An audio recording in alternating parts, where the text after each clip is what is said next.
Ibadah yang kita kerjakan setiap hari mestinya membuahkan perubahan, baik di dalam hati kita, perkataan kita, dan juga perbuatan kita.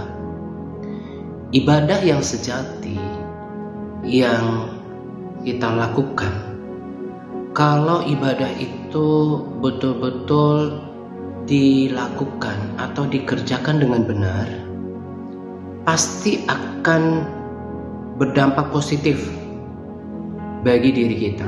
Sebab ibadah itu memiliki kekuatan. Ibadah yang benar, mulai dari pembacaan firman Tuhan yang benar, yang sungguh-sungguh, lalu doa-doa yang lahir dari iman, kemudian pengenalan akan Tuhan yang benar, yang sempurna, yang tepat, bahwa Tuhan itu setia, Dia menjawab doa, Dia Allah yang hidup, Dia berkuasa. Itu akan melahirkan hal-hal yang baik, hal-hal yang positif, seperti yang saya katakan tadi, di dalam batin kita. Akhirnya kita menjadi orang yang memiliki pengharapan yang kuat. Kita akan tetap kuat di dalam Tuhan, karena kita tahu bahwa Tuhan yang kita sembah adalah Tuhan yang mampu, Tuhan yang tidak pernah gagal. Dia sanggup melakukan segala perkara.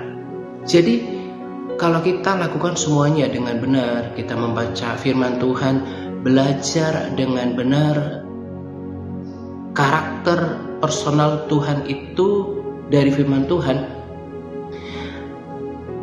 firman Tuhan itu akan membangun iman di dalam diri kita, bahwa Tuhan yang kita sembah itu adalah Allah yang akan mengerjakan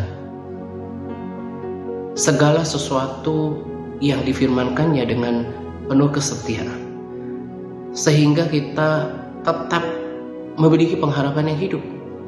Kita tetap kuat apapun tantangan hidup, dan kita tidak menjadi lemah, ya. Kita tidak menjadi lemah, bahkan kita tidak kehilangan pengharapan, tidak undur daripada Tuhan.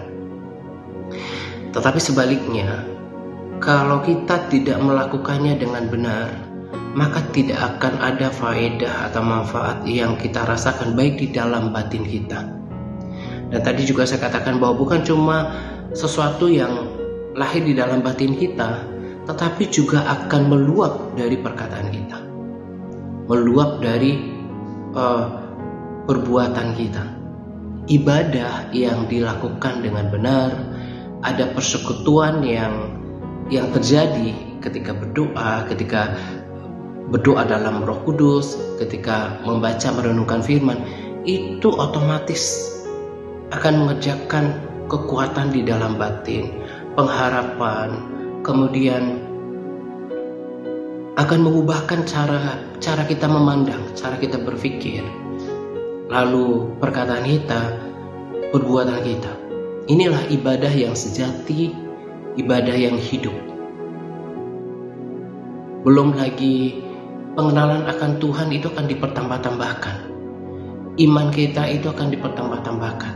Nah, output daripada ibadah yang sejati ini akan melahirkan seorang pengikut atau murid atau orang percaya yang kuat. Sebab firman Tuhan berkata bahwa umat yang mengenal Allahnya akan tetap kuat. Nah, jadi lewat video ini saya mau sampaikan kepada setiap kita yang mendengarkan video ini, coba periksa, apakah pembacaan firman Tuhan itu membawa efek yang positif di dalam diri kita, membangkitkan harapan kita, iman kita, atau cuma rutinitas.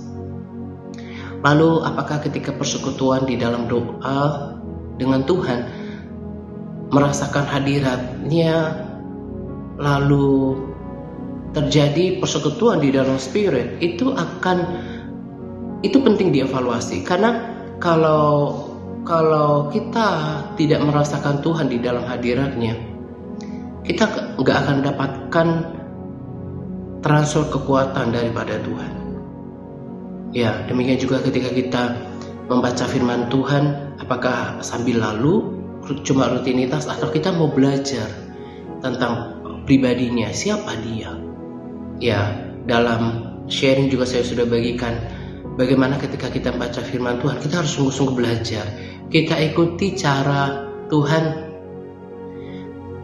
melakukan sesuatu, kita belajar sehingga kita mengerti personalitasnya, bahwa dia Allah yang setia. Dia ternyata merencanakan segala sesuatu itu tepat, bahkan di luar daripada pemikiran manusia. Salah satu contoh ya, ketika Abraham menantikan Ishak, ya, bisa saja sebetulnya Tuhan untuk menggenapinya lebih awal, tetapi harus menunggu 25 tahun. Ya, karena Tuhan sudah melihat ke depan, merencanakan di depan bahwa nanti dia akan ketemu Ribka yang menjadi istrinya. Andaikan saja Ishak lahir lebih awal atau cuma nunggu 5 tahun, maka yang terjadi adalah terdapat kesenjangan umur, usia antara Ishak dan Ribka. Abraham dan Sarah, ya, Sarah tidak melihat ini, tidak bisa menangkap apa yang Tuhan rencanakan dalam kehidupan mereka. Nah, demikian juga dengan kita. Kadang-kadang bahkan terlalu sering kita tidak mengerti. Tetapi kita harus percaya bahwa Allah turut bekerja untuk mendatangkan kebaikan. Kita hanya perlu tetap mengasihi Tuhan, tetap mengupgrade pengetahuan kita, pengenalan kita akan Tuhan. Kiranya pesan daripada video ini bisa mengevaluasi kita, mengevaluasi cara kita beribadah, melakukan aktivitas rohani, supaya kita mendapat manfaat dalam kehidupan kita ke depan dan tidak sia-sia melakukannya setiap hari. Dan kita bisa evaluasi sebetulnya diri kita, apakah kita semakin kuat di dalam iman, semakin teguh dalam pengharapan, termasuk dengan buah-buah dalam perkataan dan juga perbuatan. Tetap semangat, Par. Tuhan Yesus memberkati kita senantiasa.